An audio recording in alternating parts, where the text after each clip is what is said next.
Então, bom dia a todos aí. Então, a gente está aí recomeçando, né? Ou começando aí esse projeto de ter a nossa EBD, né? Nossos estudos. E a gente vai começar a conversar a partir do Evangelho de João. Eu pensei a gente conversar a partir do Evangelho de João, porque eu acho que é um evangelho interessante na perspectiva teológica, né? E ele tem algumas questões aí que eu acho que elas são bem enriquecedoras, né? E o evangelho também, para começar aí com essa apresentação da pessoa de Jesus, da vida de Jesus. Depois a gente pode ir pensando, né? Eu, pelo menos, quando eu tenho a ideia da EBD, né? Existem várias abordagens, né? Mas para mim, eu acho que a centralidade da EBD tem que ser a Bíblia, né? A escola bíblica dominical. Então, eu acho que a ideia, pelo menos para adultos, né? Para gente, talvez para jovens, para adolescentes, né?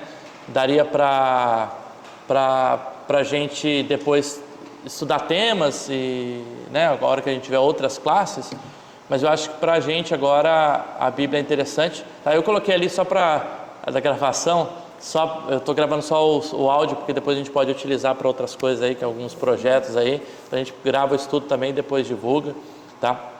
Então, ó, a apostila que eu escolhi é essa daqui, o Evangelho de João, a série Vida de Cristo, que é na verdade a mesma que é da editora Cristã Evangélica, é a mesma que é utilizada lá na PIB, né?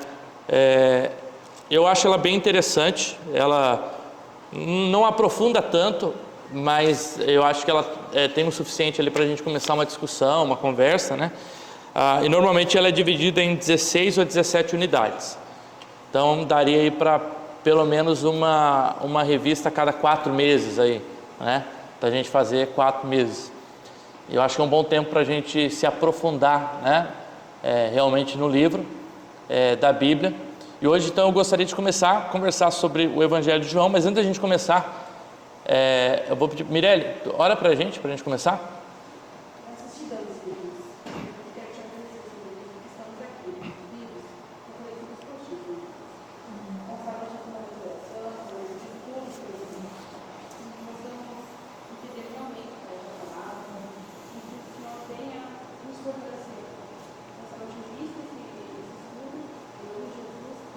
Amém.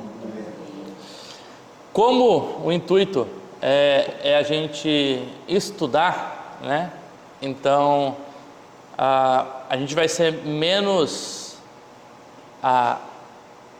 uma pregação, né? À noite a gente tem já a ideia de uma pregação trazer o texto de forma aplicada para a nossa vida, né? A pregação ela faz isso, a gente lê o texto e aí esse texto a gente explica para a comunidade e juntos com a comunidade a gente pensa como que a gente vive esse texto junto, né? No estudo bíblico, eu vou estar menos preocupado com a aplicação do texto, né? O que esse texto... É claro que a gente vai trazer juntos e pensar algumas aplicações, porque ao ler o texto já traz algumas aplicações, mas o meu interesse maior é a gente ter o conhecimento, é a primeira parte, né? Sabe aquela primeira parte lá que a gente explica o texto? Então essa vai ser a minha preocupação maior durante essas semanas, de explicar o texto, de conversar sobre o texto, de tentar entender o texto a partir do seu contexto histórico, do seu contexto literário, do seu contexto e o que está por trás desse texto, né? Não apenas o que a gente lê, mas o que está por trás do texto. Começando aí sobre o Evangelho de João, bom dia. Algo que é interessante é que o Evangelho de João, desde o seu começo, ele já foi considerado diferente dos outros evangelhos que a gente tem. E aí eu vou explicar diferente como, né? Normalmente a gente fala que a gente tem 4 evangelhos, né? O Evangelho de Mateus, de Marcos, de Lucas e de João. Os 3 primeiros evangelhos, eles são chamados, o que a gente fala de evangelhos sinópticos. O que quer dizer a palavra sinóptico? Sinóptico quer dizer que contém uma mesma visão, né? A ótica, a visão, sin é a ideia de conjunto, então tem uma visão conjunta, uma visão que ela é unificada. O que eu quero dizer com isso? Eu quero dizer que se a gente lê os evangelhos de Mateus, de Marcos e de Lucas, os relatos que estão nesses 3 evangelhos são relatos muito semelhantes.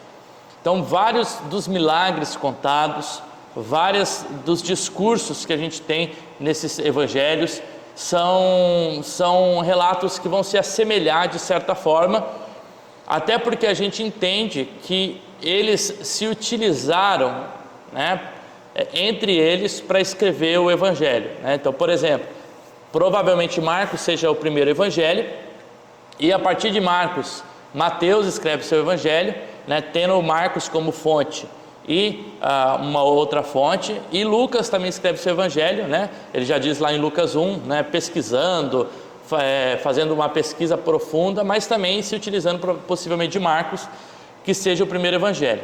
João é o último evangelho a ser escrito, a gente vai ver mais ou menos depois a ideia de datação, tá?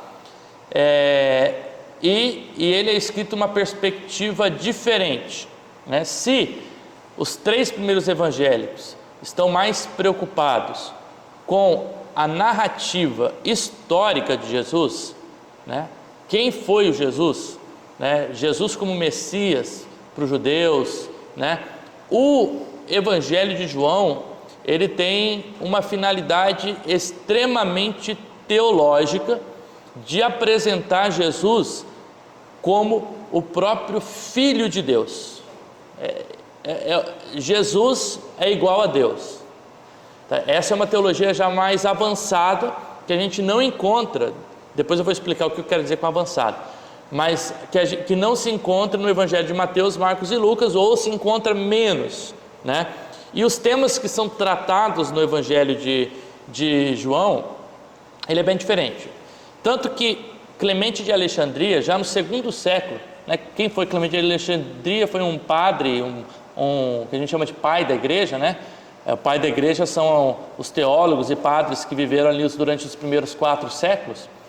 E Clemente de Alexandria, quando ele fala do Evangelho de João, já no 2º século, né? Alguns anos depois, algumas décadas depois de ser escrito, ele fala que esse evangelho foi escrito pelo apóstolo João e que é um evangelho que ele chama de espiritual, diferente dos outros evangelhos. Mas como assim, né? Ele é espiritual. Ele é espiritual porque ele vai enfocar principalmente na salvação do ser humano e no fato de Jesus ser o próprio Filho de Deus, né? Então ele tem essa diferença aí dos outros evangelhos, né? Se a gente fala sobre o propósito evangélico, por que o evangelho foi escrito? Hoje a nossa aula, tá, é o que está previsto aqui a gente tratar. A gente vai tratar as questões que a gente fala que são anteriores ao texto, né? O que são as questões anteriores, ou que a gente chama de prolegômena, né? Que é uma coisa anterior ao texto, né?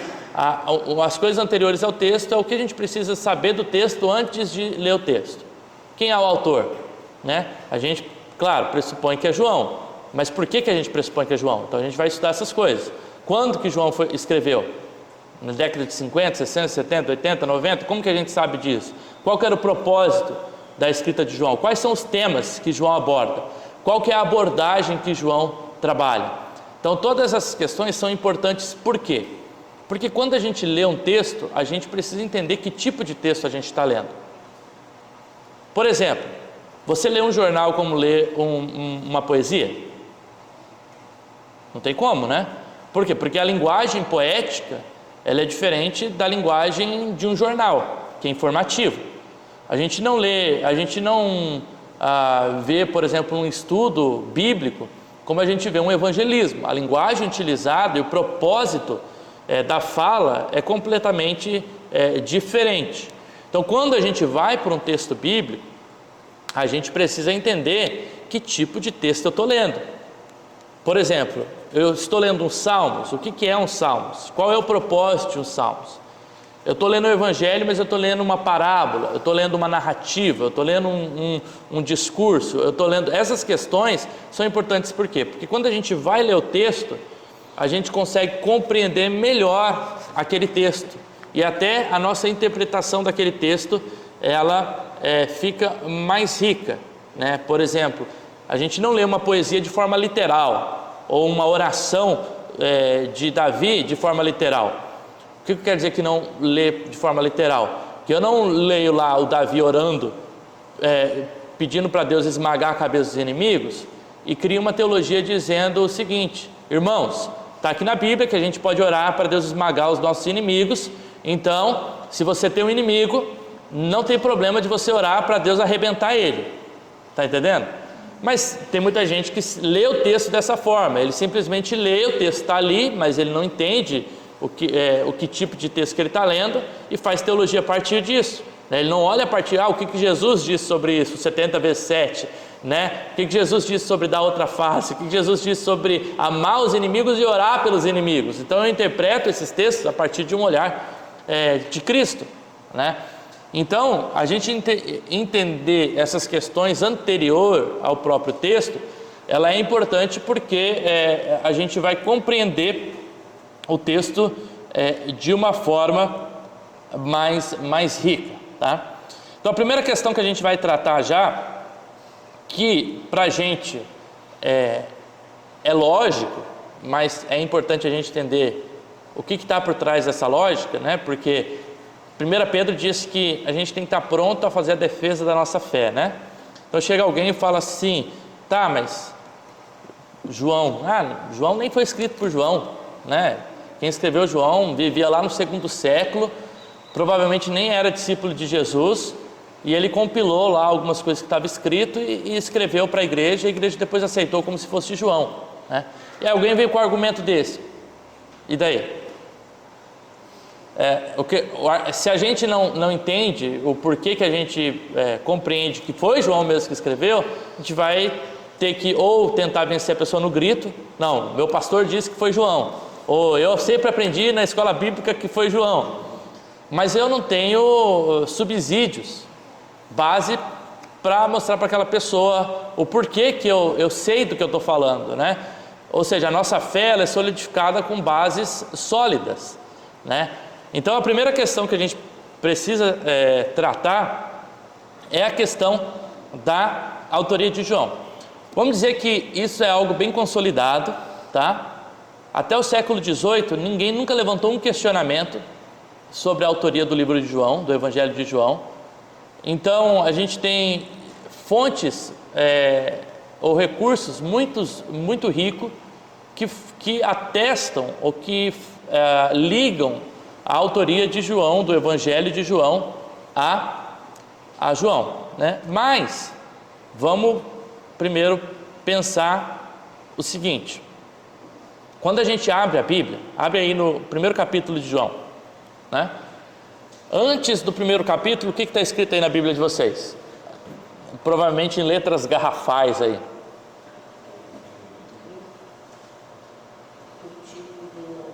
O título do livro. E aí o que está escrito no título de vocês? O Evangelho segundo. Tá? Evangelho segundo João. Tem algum que fala o Evangelho de Jesus segundo João, ou o Evangelho de São João? Pode ser assim. Esse título pode mudar às vezes, né? O que quer dizer? Esse título, quando João escreveu, estava lá? O que vocês acham? Acho que ele escreveu, aprendi sinceramente, vou ser bem sincero. Não? O primeiro João lá no início e o João lá no fim. É que um é evangelho e outras são cartas, né? Pois é. Eu nunca sei distinguir. O João, ele é o evangelho, aí o primeiro, segundo, terceiro João, eles são cartas, né?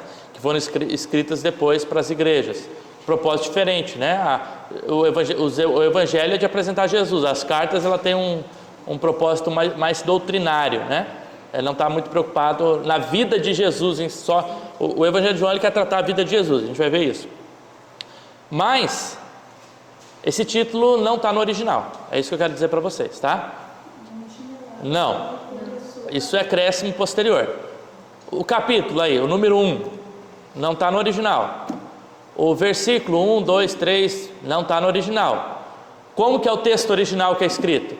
O texto provavelmente escrito no original é o texto no grego, possivelmente as primeiras cópias que a gente fala um grego maiúsculo, ou seja, todas as letras maiúsculas, sem divisão entre as palavras, ou seja, sabe o espaço que a gente dá ali entre uma palavra e outra?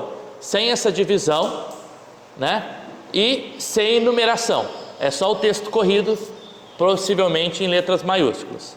Por que isso? Porque escrever era caro e eu preciso poupar espaço. Se eu escrevo tudo junto, isso poupa custo, né? Para quem está escrevendo no primeiro século, que o material era muito caro e poucas pessoas tinham acesso ao escrito, tá? Então, o que eu quero dizer com isso? Eu quero dizer que o que é sagrado no texto é o texto, né? Os versículos, versículo 1, 2, isso foi colocado no século XVI, lá depois, olha, quase 1500 anos sem isso, tá? Até o século XVI, a invenção da imprensa, a gente não tem essas divisões que a gente tem hoje, que são práticas, né? Elas são boas, porque eu falo João 3,16, o que vem na cabeça? Porque Deus amou o mundo de tal maneira, né? Agora você imagina no primeiro século Jesus abrindo o rolo lá na sinagoga, né? E sem essa referência tendo que achar Isaías 61, né? Porque o Espírito de Deus está sobre mim, né? E isso tudo junto, né? E aí então isso é muito mais difícil, né? Onde acontecer, não tem essa referência. E por isso que quando a gente vai ver os evangelistas e os profetas, eles sempre citam um ao outro, não por referência, mas eles vão citar, de acordo com o profeta Oséias, de acordo lá com o livro do profeta Isaías, profeta Ezequiel. Por quê?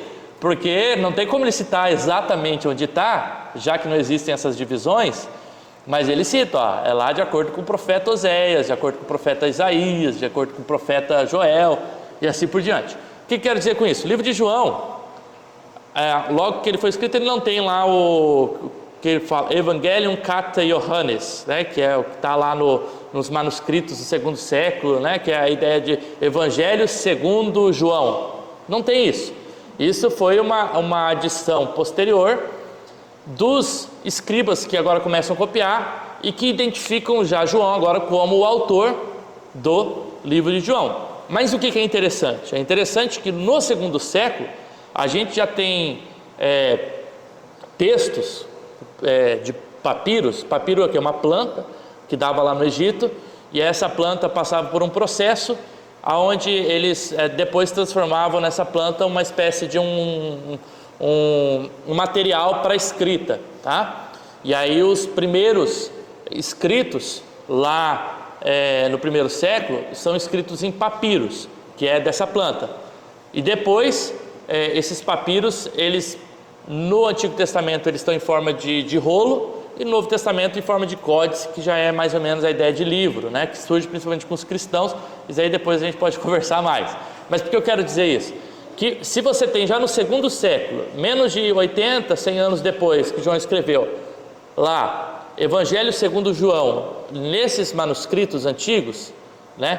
Então, muito cedo na igreja já se atribuiu a João o Evangelho. Então aí tem um argumento já a favor, que é João possivelmente o escritor do Evangelho, né? De João. O Evangelho em si ele é anônimo. O que é uma coisa anônima? Ele não tem uma autorreferência. Paulo, quando ele escreve as suas cartas, ele diz: eu, Paulo, apóstolo do Senhor Jesus Cristo, servo de Jesus, né? Saúdo a igreja de tal lugar, graça e paz. E aí começa, depois dessa introdução toda, ele começa a carta dele. Paulo, ele faz questão de colocar: eu que estou escrevendo essa carta, né? E mesmo quando não é ele que está escrevendo, mas é alguém que está copiando para ele, né? Possivelmente Paulo tem um problema de visão. A gente entende, né? Isso é a possibilidade que aconteceu em decorrente da conversão dele. Lembra lá que ele tem um encontro com Jesus e aí ele fica cego durante um tempo, né? Os teólogos vão dizer que o espinho na carne que Paulo ora para Deus várias vezes tirar, possivelmente é esse problema na visão que ficou em decorrência desse encontro que ele teve lá em Atos 9. Tanto que uma das suas cartas ele escreve assim: eu escrevo em letras garrafais, sabe, como alguém que tem problema de visão e ele precisa escrever grande para ele mesmo enxergar aquilo que ele está escrevendo.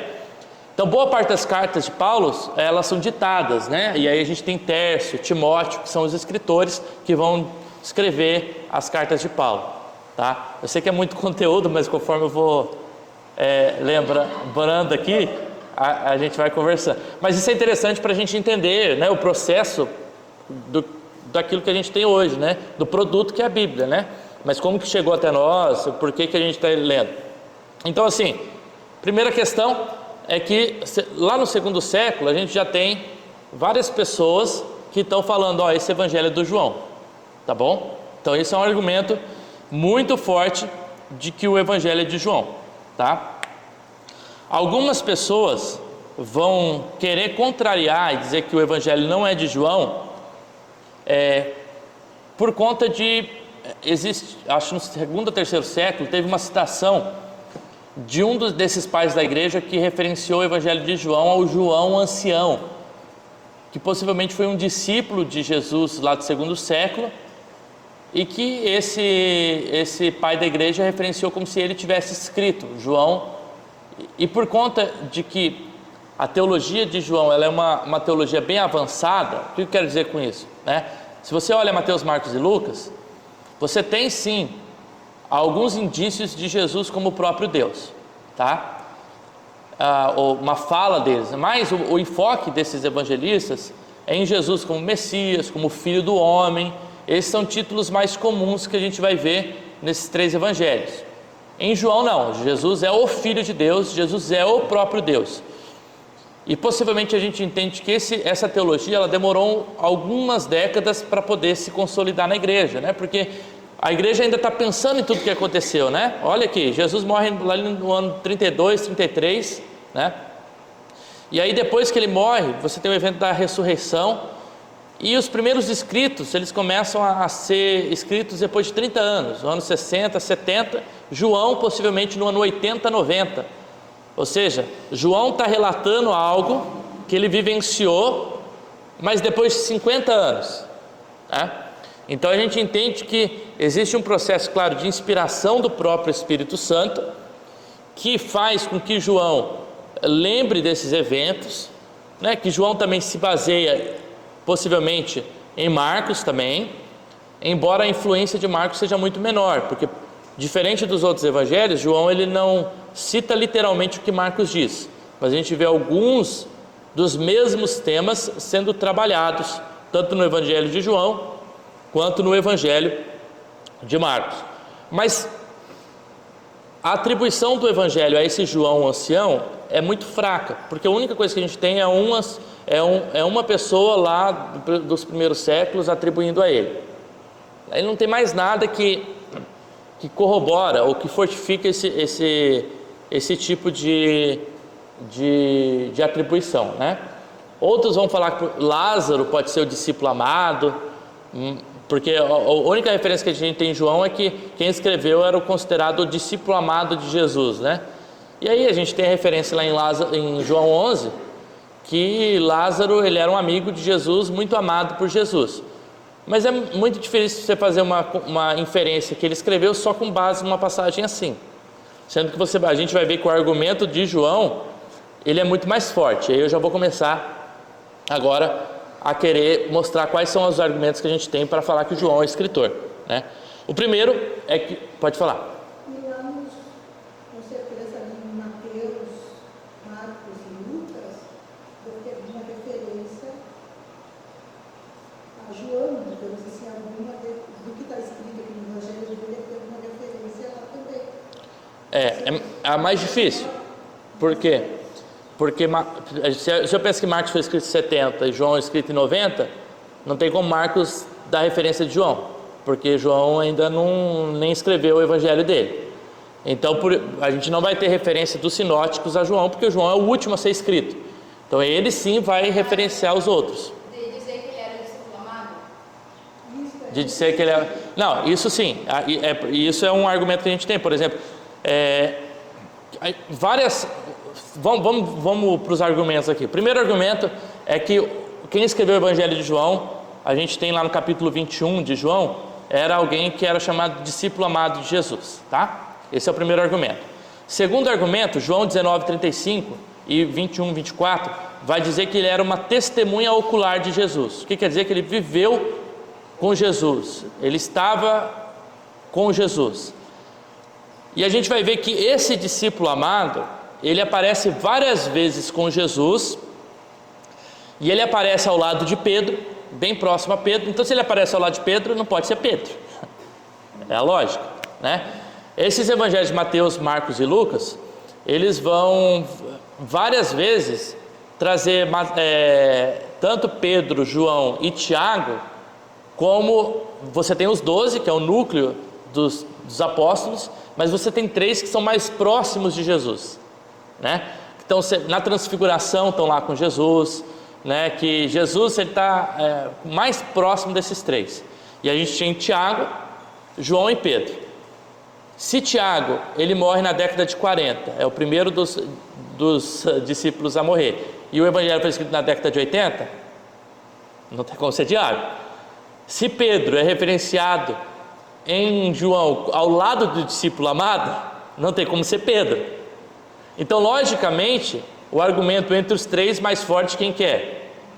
É o próprio João, que em outros evangelhos, né, a gente vê referenciando João como essa docilidade, o evangelho do amor. Então ele encaixa bem nessas características do apóstolo João, que foi o último dos apóstolos a morrer na ilha de Patmos, lá na década de 90.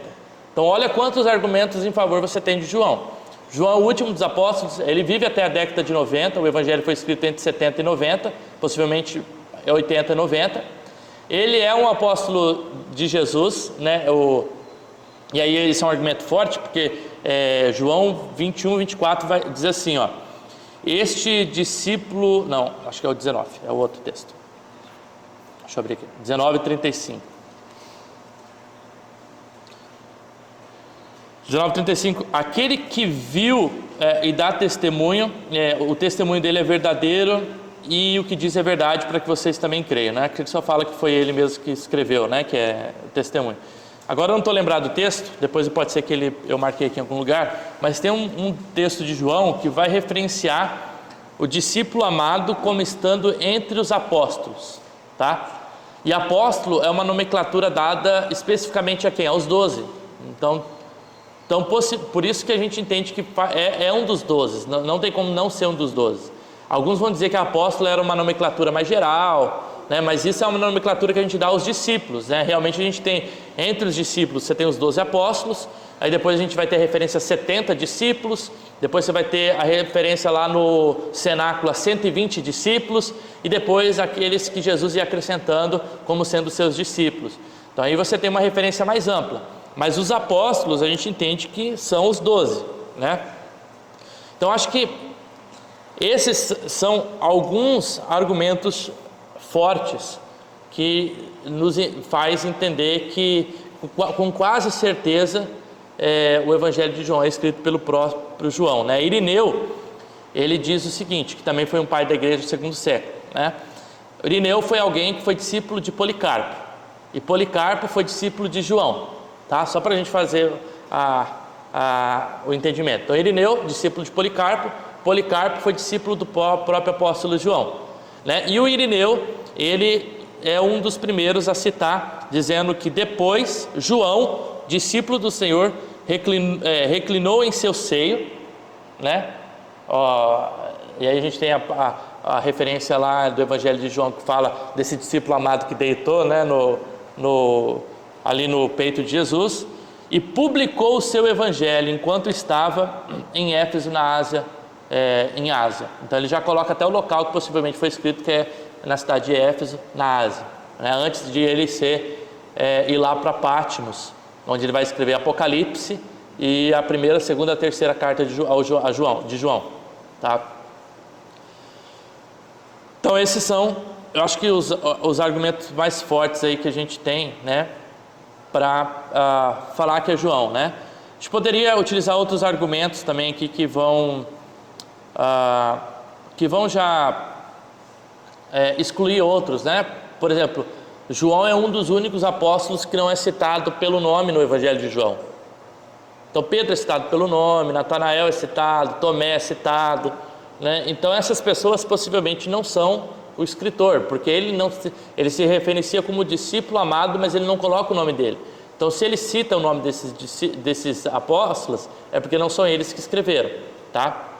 E aí, o que a gente entende? Por que ele não colocou ele como João? Porque ele já referencia um João. Ele já começa, inclusive, o Evangelho de João, a gente vai ver semana que vem, referenciando João Batista, né? E aí, para não fazer confusão, os teólogos entendem que ele só cita João Batista, para poder o nome João ficar específico para João Batista, né? Algo que é diferente no Evangelho de Mateus, de Marcos e Lucas, que citam os dois Joãos. O João filho de Zebedeu, que é o João discípulo, o apóstolo, e o João Batista, né? Mas ele não faz essa diferenciação e essa confusão. Quanto à autoria, estamos na mesma página? Hã? Tá tonta. Por isso que eu falei que a partir de semana que vem vamos colocar umas mesinhas aqui, canetinha, quem puder anotar, fazer anotação, que eu sei que é bastante informação, mas a gente vai... eu tô tentando não ficar muito nas notas aqui, falar mais de cabeça. Hã? Sim. A gente está na autoria já, tá? Vamos lá. Local de escrita, a gente não vai muito conversar sobre isso. Praticamente a única referência que a gente tem é o de Irineu, que a gente falou agora, que falou que ele escreveu em Éfeso, na Ásia, tá? Existem algumas outras pessoas que vão atribuir a outros lugares, mas são argumentos fracos. Por exemplo, tem gente que vai falar que foi escrito na Alexandria. E aí por quê? Que é no Egito. E aí vai falar por quê? Porque uma teologia muito forte de João é a teologia da palavra, né? João começa o Evangelho a dizer que no princípio era o verbo, e o verbo estava com Deus, e o verbo era o próprio Deus. Essa linguagem do verbo é uma linguagem que a gente fala da filosofia grega, que surge, já tem um proto-gnosticismo, ou um tipo de filosofia grega, que está começando na década de 70, uma filosofia grega que está começando na década de 70, mas que ela ainda não está na sua existência. E essa filosofia ela era mais forte ali no Egito, na cidade de Alexandria, tá? E aí, por João falar desse logos, né, que é a palavra que ele utiliza, do verbo, alguns já atrelam lá a filosofia grega, lá de Alexandria, falando que foi escrito lá, e ele tem essa influência grega de lá. Mas isso não necessariamente, né? Porque Alexandria ali é bem próximo da Palestina, e essa filosofia grega, se a gente pensa que o Império Romano ele está todo debaixo de uma dominação grega, né, de uma filosofia grega, ela poderia muito bem estar ali na Palestina, né? Isso não é argumento forte. Outros vão dizer que, por exemplo, no ano de 150, a gente tem 3 ou 4 papiros da região da Alexandria, do Evangelho de João. Fora o papiro, o P50, os papiros são por número, tá? O P52, que é o papiro mais antigo que a gente tem. Papiro é um documento, tá? O documento mais antigo que a gente tem de João, que data do ano 120, mais ou menos, 130, que ele é do tamanho de um cartão de crédito.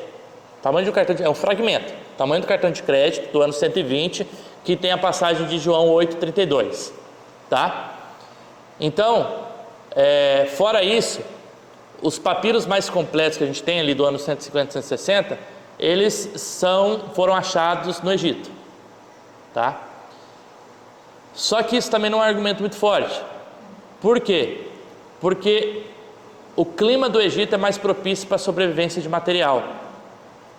E é por isso que possivelmente não foi achado em outro lugar. E na Alexandria a gente tinha bibliotecas famosas, né? A biblioteca de Alexandre, da Alexandria, são famosas, onde tem muito material sendo produzido.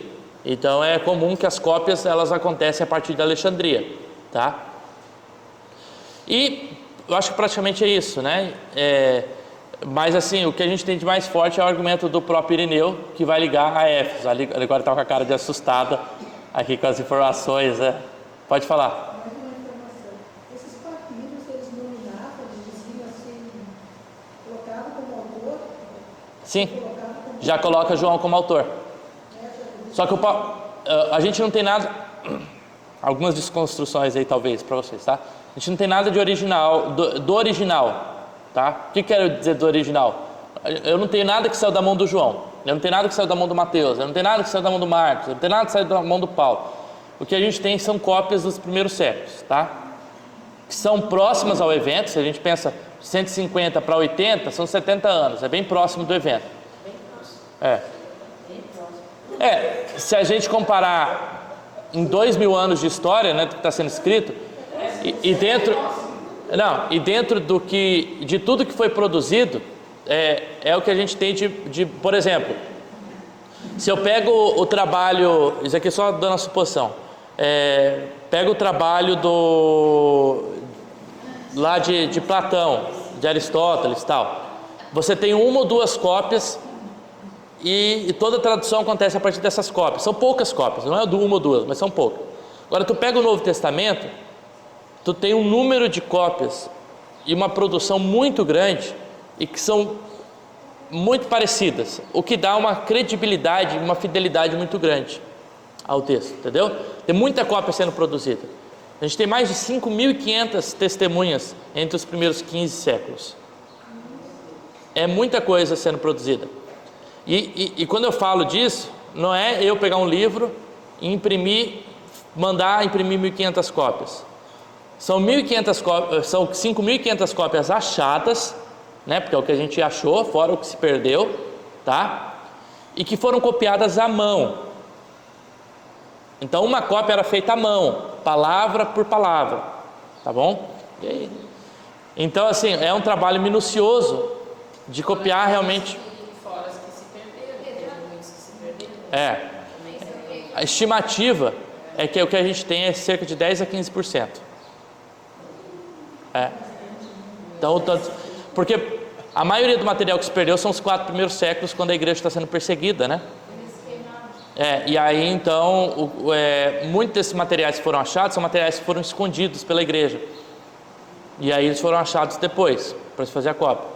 E aí quando que a gente começa a ter uma produção maior em massa? Constantino se converte, né? Imperador de Roma, e aí ele abre, vamos dizer, os centros de cópias dos manuscritos. E aí começa a ter produção em massa, né? Você tem lá 50 pessoas copiando ao mesmo tempo nos chamados scriptoriums, que são os locais de cópia que são criados, tá? Então o local provavelmente é Éfeso, tá? Que foi escrito. A data, 70 a 130, o argumento mais forte é 80 a 90, tá? Por quê? 70 a destruição do templo, a gente vai ver, e aí eu não vou entrar nos pormenores, mas a gente vai ver várias questões, tem várias questões do texto de João que de certa forma referenciam a destruição do templo no ano 70, tá? Quando Jesus fala que o templo vai ser destruído, então possivelmente é uma leitura de um templo que já está destruído. Quando você tem o texto de João falando que os cristãos eram expulsos da sinagoga, cristão nenhum foi expulso da sinagoga até a década de 70. Na década de 70 que saiu um edito que os cristãos deveriam ser expulsos das sinagogas. Então o texto, o mínimo ali que a gente tem é a data de 70. E por que 135? Porque a gente tem esse P52 que eu falei, que data de 135, então não tem como ser escrito depois, né? Mas, estando em Éfeso, a data é 80 a 90, que é o que a gente crê que foi escrito, tá? O Evangelho de João. E vários da sua linguagem que ele utiliza é uma linguagem de referência do primeiro século. Por exemplo, e aqui eu vou citar só esse exemplo, tá? O João ele chama o Mar da Galileia de Mar de Tiberíades, tá? Mar de Tiberíades ele foi começado a ser chamado por esse nome depois da década de 30, 40. Só que ele só ganhou popularidade na década de 70, 80. Então ele está referenciando pelo nome popular. Só que esse nome só é popular na década de 70, 80, né? Então o Evangelho foi escrito a partir dessa época, a gente entende. Tá bom? São só alguns argumentos para a gente entender mais ou menos a datação do Evangelho. Então a gente já passou a autoria, já passou a data, já passou o local do Evangelho. Algumas questões sobre pano de fundo, vamos dizer assim, de história por trás do texto, que a gente vê no Evangelho de João, é que o Evangelho de João, ele é um evangelho que ele tem uma linguagem do Antigo Testamento. Então, a gente vai ver ele buscando vários conceitos do Antigo Testamento, mas ao mesmo tempo ele escreve em grego e ele utiliza vários conceitos da filosofia grega, como que a ideia do logos, que eu falei, da palavra, do verbo. Essa ideia do verbo não é algo da religião judaica, é algo emprestado da filosofia grega, quando ele se refere a Jesus como logos, como a palavra. Algumas pessoas vão tentar talvez associar lá a Gênesis 1, quando diz que Deus, por meio da sua palavra, criou todas as coisas, falando que ele está buscando uma linguagem lá do judaísmo. Então, possivelmente, João está sendo influenciado por todas essas questões, pela sua tradição, que é uma tradição judaica, que é uma tradição do Antigo Testamento, mas ele vive no mundo grego, onde ele dialoga com esse mundo grego, e ele está escrevendo para cristãos gentios, que não pertenciam então ao povo grego, disperso ali, depois da década de 70, a perseguição não foi só a perseguição aos judeus, Nero também persegue os cristãos, inclusive coloca a culpa do incêndio lá do templo em quem? No colo dos cristãos. Aí começa a haver uma rivalidade até maior entre os cristãos e judeus, porque os cristãos são os culpados pela destruição do templo dos judeus. Então começa uma perseguição também aos cristãos. Então, de certa forma, para quem que João está escrevendo, para essas pessoas que precisaram fugir ali do local, para poder guardar a sua fé em diferentes locais. Então essa carta está sendo escrita para diferentes locais. Alguma dúvida até agora? Muitas? Mas alguma que talvez alguma coisa que ressalta mais aí? Tu falou uma coisa agora bem interessante. Tu disse assim, que a perseguição começou lá, Lá naquele tempinho lá. Já perceberam que vai começar agora também? Sempre teve, na verdade. Quando o anticristo viu, Sim, no Apocalipse. essa história aí é para agora. E o próprio João que está escrevendo, os dois textos. Então é interessante a linguagem de João. Não, na verdade a igreja sempre está sendo perseguida. Em algum local ela está, A gente não é, mas com certeza os missionários aí, tem muito local em que a gente tem igreja perseguida, Tá. Algumas coisas eu acho que eu quero brevemente ressaltar aqui, para a gente já ir para essa questão mais preliminar. Primeiro, o gênero literário, e aí eu vou explicar o que é isso, tá? Do livro de João. Lembra que eu falei que cada texto é escrito com um propósito? O gênero literário é a forma que um texto é escrito, tá? Por exemplo, existem vários gêneros literários: prosa, poesia, um escrito acadêmico é um gênero literário, jornalismo, outro gênero literário, uma narrativa, uma história criada, são todos gêneros literários que são escritos de forma diferente, tá? O gênero literário ele tem as suas particularidades. E aí por que é importante a gente saber o gênero literário? Porque o gênero literário vai ditar a forma que a gente lê um texto, tá bom? Por exemplo, isso eu vou pegar um exemplo dentro dos evangelhos. Uma parábola. O que é uma parábola? É um gênero literário. A gente fala muito de parábola, Jesus contou uma parábola. Mas o que é uma parábola?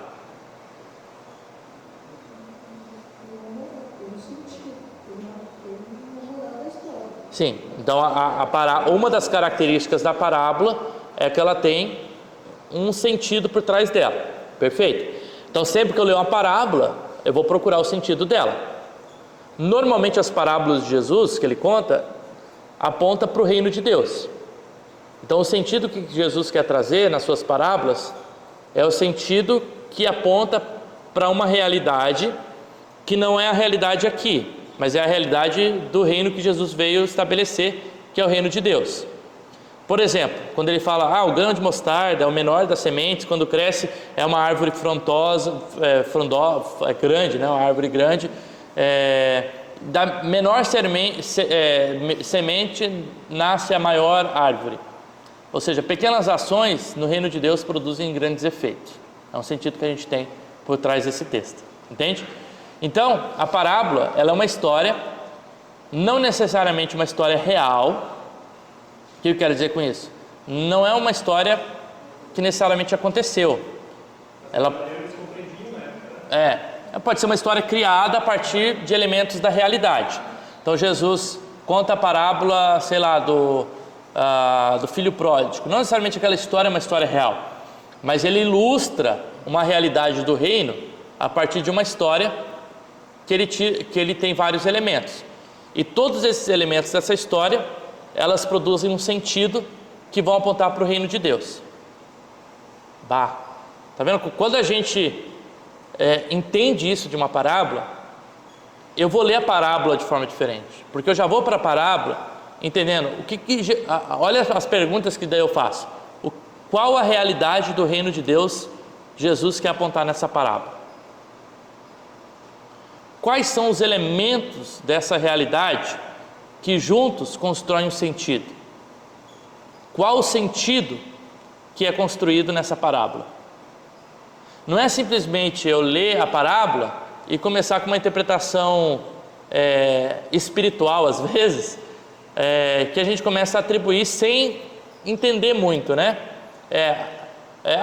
Isso é aquilo, isso é aquilo, isso é aquilo, mas de onde está tirando isso? Eu preciso ter um modo que eu leio o texto, entende? Então, voltando para o Evangelho de João, no sentido literário maior, ele é um evangelho. Esse é o gênero maior. Evangelho é uma boa nova, né? É isso que a gente fala, é uma boa notícia. E essa boa notícia é a respeito de quem? De Jesus, né? De Jesus Cristo. Então, o Evangelho aponta para Jesus Cristo, tá? Isso é a realidade que a gente tem. Nesse sentido, o Evangelho, ele acaba sendo, de certa forma, uma biografia, mas ele distingue de uma biografia, eu vou falar o porquê, ele difere, ele é diferente de uma biografia, mas uma biografia da pessoa de Jesus, tá? E dentro dessa biografia da pessoa de Jesus, da história sobre Jesus, existe um propósito por trás disso, tá? De um gênero literário. E o propósito de João a gente acha em João, salvo engano, capítulo 20, 31. Lê alguém para a gente, João 20, 31.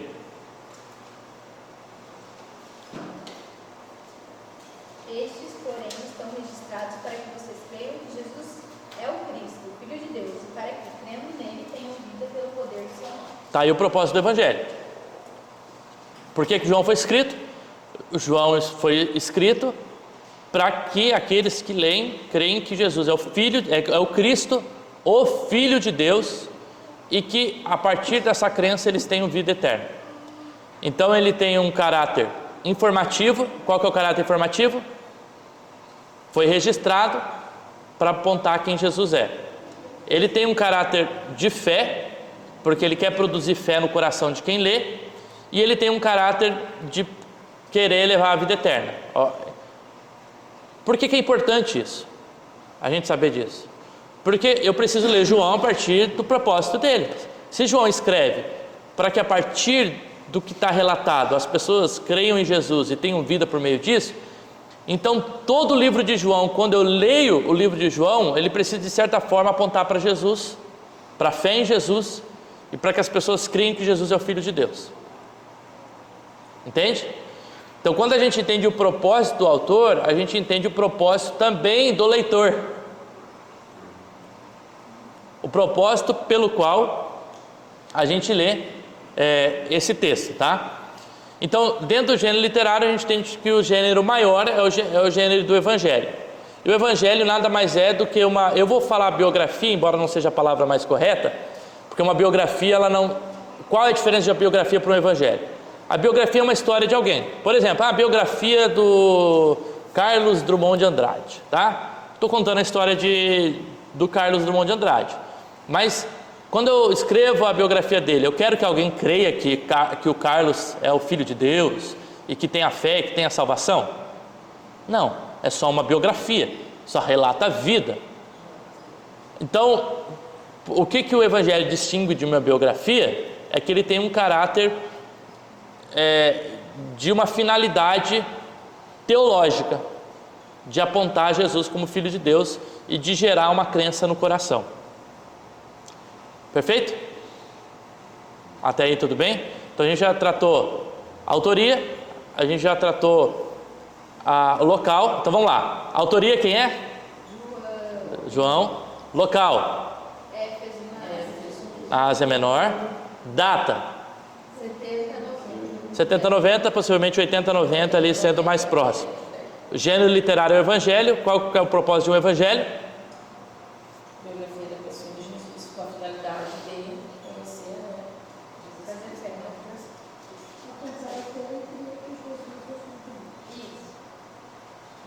Quem que é a audiência?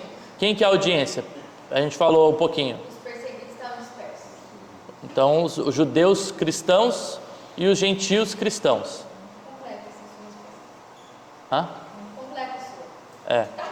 Judeus cristãos e gentios cristãos que estão dispersos, né? Que foram aí divididos aí na questão, tá?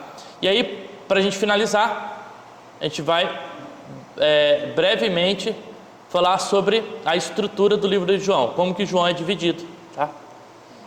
Eu não vou tratar dos temas em si, porque os temas eles vão aparecer conforme a gente for estudando cada passagem. Por exemplo, semana que vem a gente começa em João 1.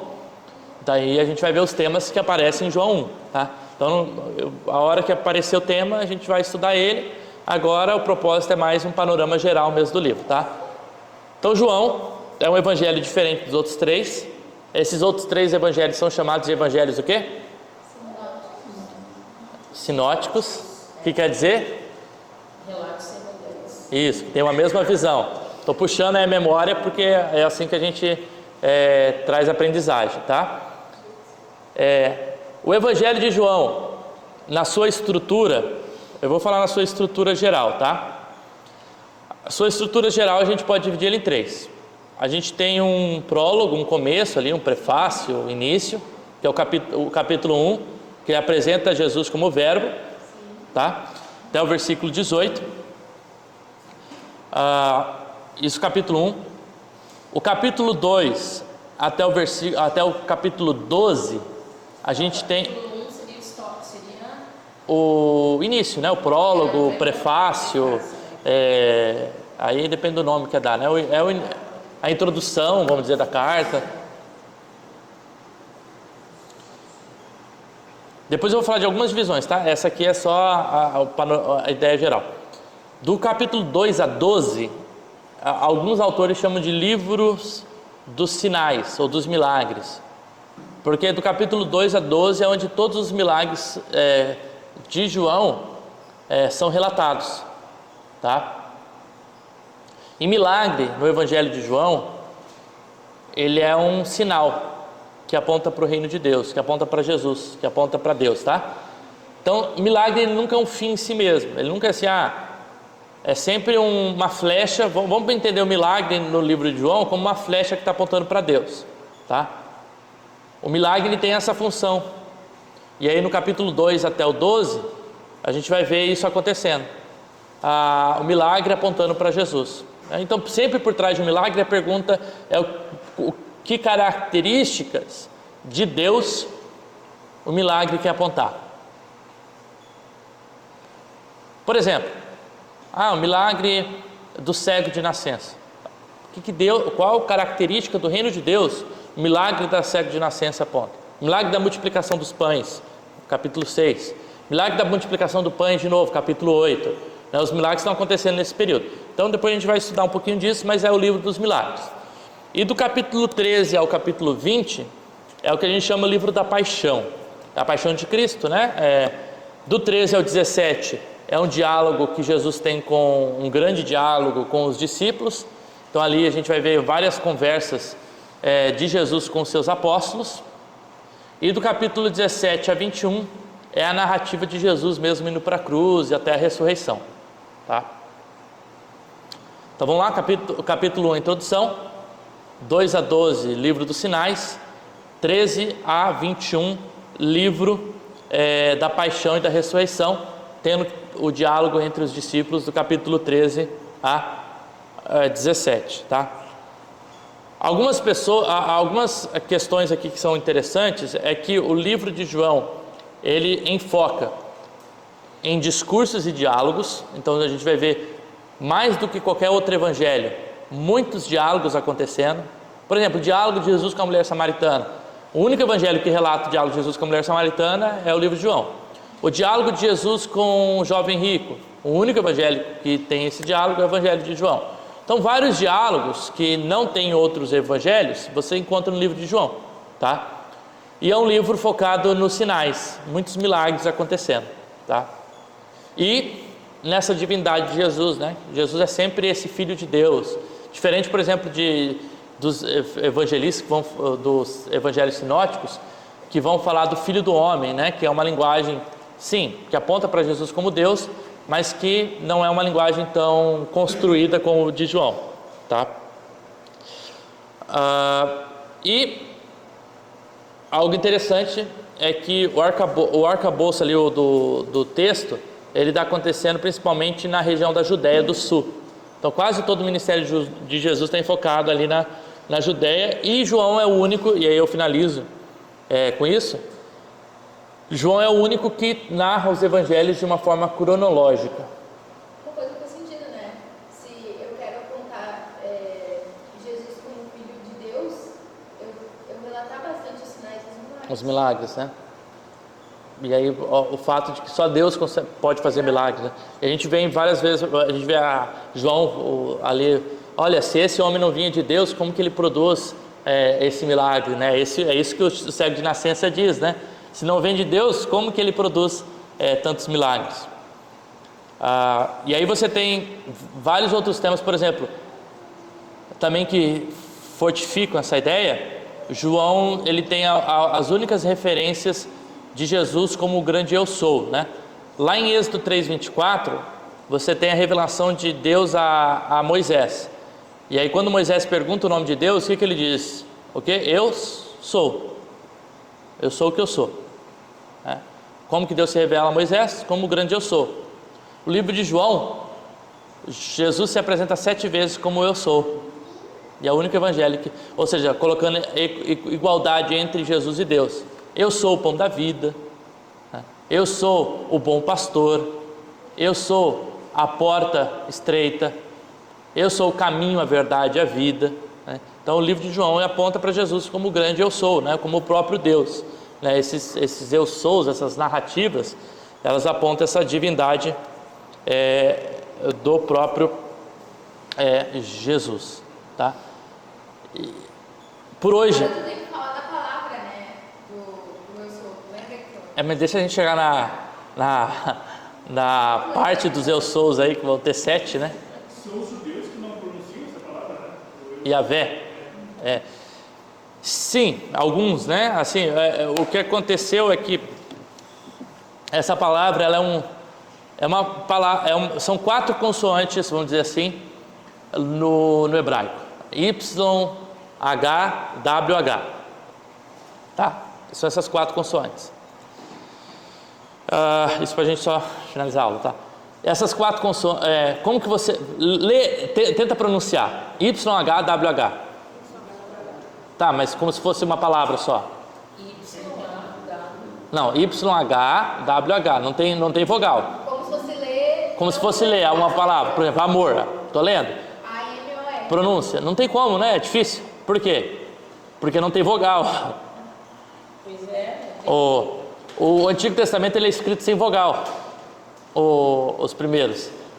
Y-H. As vogais é um trabalho que a gente fala dos maçoretas, que também acontece só depois para facilitar a leitura, tá? Nas sinagogas. Então eles colocam as vogais da forma com que eles entendiam que era lida a palavra, e aí eles colocam lá. Tanto que o hebraico, Tem uma live que eu fiz com o professor de hebraico essa semana. Lá ele coloca uns slides. O hebraico é lido de cima para baixo e da esquerda para a direita, da direita para a esquerda. E aí as vogais normalmente é colocado embaixo da palavra. Por quê? Porque foi o espaço que eles acharam para colocar a vogal. Então coloca um pontinho, é uma vogal, 2 pontinhos é outra vogal, um Tzinho ali embaixo da palavra é outra vogal, né? São sinais vocálicos que vão dar a pronúncia da palavra. E aí os judeus ficaram muito tempo sem pronunciar essa palavra, o Yahvé, né? Javé, Jeová. Aí o que aconteceu? E além de não pronunciar essa palavra, esse nome era tão sagrado que numa tradução para o grego, que a gente chama de Septuaginta, quando foi traduzido o Antigo Testamento para o grego, eles colocaram a palavra Adonai, que quer dizer Senhor, e não literalmente Yahvé, colocaram Adonai. Então toda vez que o judeu lia essa palavra, ele falava, em vez de falar Yahvé, ele falava Adonai, Adonai, Adonai, ele falava o termo, está entendendo? Adonai. Então eles perderam a pronúncia, né? Então ninguém sabe exatamente como se pronuncia a palavra, se é Jeová, Yahvé, Javé, Jeová, né? Então isso ficou aí uma dúvida que a gente tem, né? Da pronúncia da palavra, né? E nas nossas traduções para o português, algumas traduções traduzem como Jeová, mas a maioria na verdade vai traduzir como Senhor. E aí a única diferença é que algumas traduções colocam o Senhor em letra maiúscula para mostrar que lá no original é Jeová, ou esse tetagrama, né? Que são 4 letras. E outras colocam como o Senhor minúsculo para falar que a palavra não é essa, né? A palavra é uma outra palavra como El Elyon, é uma outra palavra no hebraico lá que também referencia a Deus, mas que não é a palavra que Deus se revelou como Javé. Tá? Então a gente tem algumas palavras que eram utilizadas para fazer essa referência a Deus. A Septuaginta, mas isso isso é ano 200, 300 ali antes de Cristo, né? A produção do Antigo Testamento começa bem antes, né? Mas ela só é finalizada mais ou menos na época de Jesus, que a gente fala no concílio de Jâmnia, na época 80 depois de Cristo, mais ou menos, que é quando a gente tem o Antigo Testamento como a gente tem hoje, tá? Tanto que no Novo Testamento a gente tem várias referências à lei e os profetas, né? A lei é o Pentateuco e os profetas são os livros proféticos, né? Com alguns livros históricos. A gente não tem referência ainda a Salmos, tem uma outra referência, porque os Salmos ainda não entrou no cânone judaico, né? Ele não é considerado ainda um livro canônico, sagrado, vamos dizer assim, tá? Pelos judeus naquela época. Ou está em processo ainda, né? Não está algo fixo ainda. Muito conteúdo.